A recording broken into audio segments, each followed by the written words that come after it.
Destiny's newest episode, Revenant, is finally here, and today we're going to be going over our complete guide on how this episode works. From potion crafting to fieldwork, how to target loot things, how to unlock new potions, how the new Onslaught mode works. Fellas, this is a thick guide, and the reason why this one is thicker than most is because for the first time ever, Bungie is releasing everything all at once. Everything within this act is playable right now. So let's begin. To get started, simply just load up the game, and Revenant will open up with the mission called Aztecross. I'm probably butchering the hell out of that name, but this will take place on Europa. And it's pretty straightforward here, guys. You're going to go in, you're going to kill some Scorn, you'll eventually make your way to these cages, and you'll see that you need to free a Linksney, which is pretty much what this entire season is about. Now, when freeing these Linksney, you want to make sure you're inside of the smoke that is surrounding the cage, and then you're going to shoot the totem at the top of it. Now, this is a mechanic that will maintain itself even throughout Onslaught, so get used to it. After doing this, though, you'll eventually make your way to this room with Aramis and more Scorn. Now, it's here that Fickrel will appear and will spawn in a yellow bar Revenant Baron. Now, once he is killed, you'll see in the bottom left-hand corner that a Revenant totem has dropped, and you'll visually see it start forming from the Baron's corpse. Now, it's important to follow the totem and destroy it, otherwise the Baron will respawn. Again, kind of like Loosen Hive, where you gotta get the finish. And again, this is another mechanic that will be very important in things like Onslaught Salvation. Now, after this, just proceed forward, kill some more Scorn,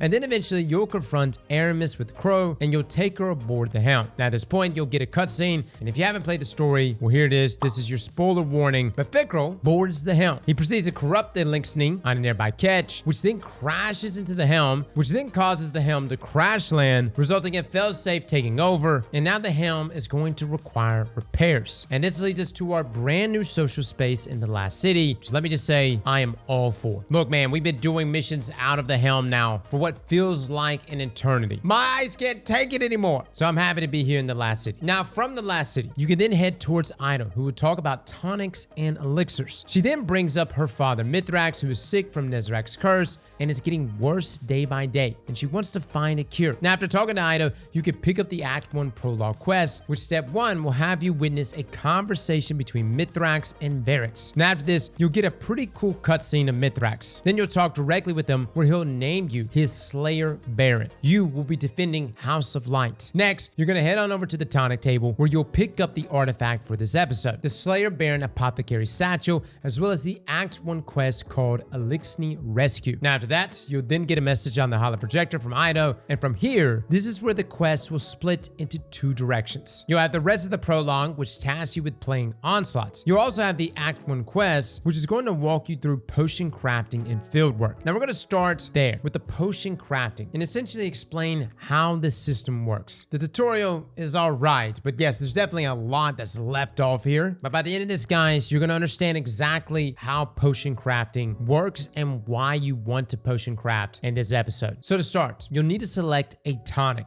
from the tonic table, and you have two that you can select at first: Tonic of Worldly Gear and Tonic of Onslaught Gear. Now, both of these tonics last for 20 minutes, and it doesn't matter which one you pick, but I would assume most people are probably going to go for the Onslaught one to get the new gear. Now, once you've selected your tonic, you'll then head over to pick up your ingredients from the shelf to the right, and then you'll head on over to the Elixni apparatus right there in the middle. You'll do a taste test of your potion, where it literally shows your guardian drinking the potion, and then you'll imbue your tonic with Power of Light, which will then pop out the tonic you chose to craft. That is essentially the steps you do every time in order to craft a tonic, which if you ever forget how, the quest steps show up on the screen every single time. Now, if you're in a situation like I was in, and you are at this part of the quest, and you're like, dude, I don't see it, the ingredients aren't there for pickup, what's going on? Make sure you have inventory space. If you are holding a bunch of bounties, one of your quest steps is most likely sitting in your postmaster. This affected me, guys. I had to actually get rid of some of my bounties and then go to my postmaster and pick up the quest step physically. It wouldn't even let me pull it from dim. So something to keep in mind, guys. If you're at this part and you're stuck, go check your postmaster. But the process of making this potion right here is essentially how you're going to be making potions every single time. After this, though, you can head over to Ido, who will give you a small tonic reagent sack containing multiple ingredients to craft even more tonics, which Ido will ask you to craft multiple at the same time, which, by the way, works exactly the same. You just select 2 or more tonics and then repeat the crafting steps from before. The only difference being this time, you're crafting volatile tonics, which are the ones that give you special combat effects and also boost your origin traits. tonics. Here we have Diluted Tonic of Protecting Frost, Diluted Tonic of Stasis Crystallization, and Diluted Tonic of Renewing Finishers, as well as Diluted Tonic of Weakening Void and Diluted Tonic of Amplified Arc. Now these again are all green and uncommon tonics, and there are tiers to these tonics, but the green ones here last for 20 minutes. Now after crafting these tonics, you're probably wondering, how do we use them? Well, guys, you can just tab over to your character's inventory, and you'll see at the top above your consumables your tonic capsule. Now you can also see this tonic capsule in your quest tab, but for some reason for me, whenever I go through my quest tab, my screen tends to freeze and I have issues selecting anything. So again, going through your inventory, for me at least, avoided this issue. Now inside is where you can view and use all of your different tonics that you craft, and at the bottom shows the different reagents you'll need in order to craft tonics. It also shows how to acquire them. Now there's Reclaim Vitality, which is going to be the most common ingredient as you earn it from defeating combatants and collecting destination materials. Next is Volatile Powder, an uncommon ingredient that is obtained throughout the system, though most efficiently from episode Revenant activities. Next is Enriching Powder, which is also uncommon, and the same thing with this one, it's earned throughout the system, but most efficiently from Revenant activities. Next, we're into our blue and rare ingredients. We have Volatile Flake, which is obtained from many sources, but again, most efficiently from Revenant activities. The next two are actually locked reagents. There's Tomb Flake, which, get this, can be obtained from Tomb of Elder activities. Little hint hint, for those that don't know, it's literally Prison of Elders, and it's most likely going to be coming back in Act 2. We also have Reflective Flake, which is going to be from the exotic mission Kel's Fall. This one is likely going to release in Act 3. We then have our legendary reagents, Volatile Nugget, which is obtained from many sources, but most efficiently from higher difficulty Revenant activities, and Enriching Nugget, which reads the same thing. Now TLDR is if you need reagents, literally just play Onslaught Salvation, guys. And yes, the higher tiers of Onslaught, that being Expert Onslaught, is even more rewarding. Now if you're just looking to get things like Reclaim Vitality, you could farm up pretty much at any encounter that has a lot of ads. I was actually running Shurochi for a bit, and it was netting me a ton of Reclaim Vitality. But again, you're going to need all of these. So in my opinion, tackling Onslaught Salvation is going to net you the most resources overall. Now let's talk about Fieldwork, which ties directly in obtaining new tonic recipes as they go hand in hand with each other. After completing the potion crafting tutorial, you can now speak with Ida, who will give you a weapon reward. And then in her inventory, you will see a section for Act 1 Fieldwork. Now here you'll have a minor, a major, and a key fieldwork. You'll also be able to see the total for how many tonic recipes that you have discovered. And yes, you have to discover them. Now to start, you'll be able to select 2 minor fieldworks, and it doesn't really matter which ones you choose. So pick whichever you want. And these minor fieldworks are very straightforward, essentially tasking you to kill enemies or completing activities on that destination. The other objective is you collecting a mysterious object on that destination. Now all of these areas are actually marked on your map. You can literally go and see it for each of these minor fieldworks. However, we're going to show you where each of these are located. For minor fieldwork 1, Europa. This tasks you with defeating 50 targets on Europa and collect the object near the entrance of the Perdition Lost sector in Cadmus Ridge. Now if you look on your map for Europa, it'll show you the general area again, but to find this particular object, you want to head on over to the entrance of the Perdition Lost sector, and if you're facing the direction of the entrance, just look to your left and you'll see something glowing on the ground in this ice tunnel. You can then walk over to it and collect it. Now for minor fieldwork 2 Europa, this will ask you to complete 2 Europa activities and collect the object near the entrance of the Bray Exoscience building in Cadmus Ridge. Now this is a pretty good one to double up on, as you could do the Perdition Lost sector 3 times and defeat the 50 enemies, which would then complete both of those objectives. But again, you could also do patrols, which are really easy to knock out. Those will all count toward those objectives. Now as for finding the object, just head on over to the Bray building, and if you head inside, you'll see the object glowing in the ground. Just proceed on over and collect it. Next is minor fieldwork 3. This is on Nessus. For this, you'll need to defeat 5 powerful combatants, and you'll need to get the mysterious object located in a pipe segment in Exodus Black on Nessus. Next, we have minor fieldwork 4 Nessus, where it requires us to defeat 50 combatants and collect the object located under the roots of a large tree in the cistern.